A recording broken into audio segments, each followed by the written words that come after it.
to address the issue with the WhatsApp application showing the notification you recently connected.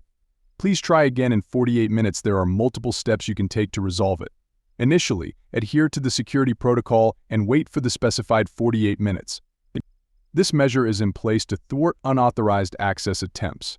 If the issue persists beyond this waiting period, attempt the following troubleshooting methods. Ensure a stable internet connection by testing connectivity with other websites or applications on your device. Reboot your smartphone to potentially rectify any minor software glitches causing the problem. Check for updates for the WhatsApp application in the Google Play Store and install them if available. Clear the cache and data of the WhatsApp application to eliminate any temporary files that might be causing the error.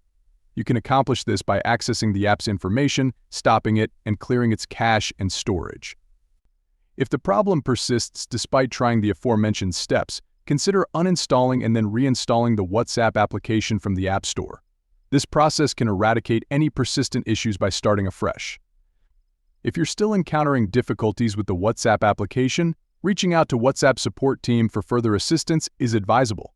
Thank you for your attention and support. Remember to like this video and subscribe to TechSir for more helpful content.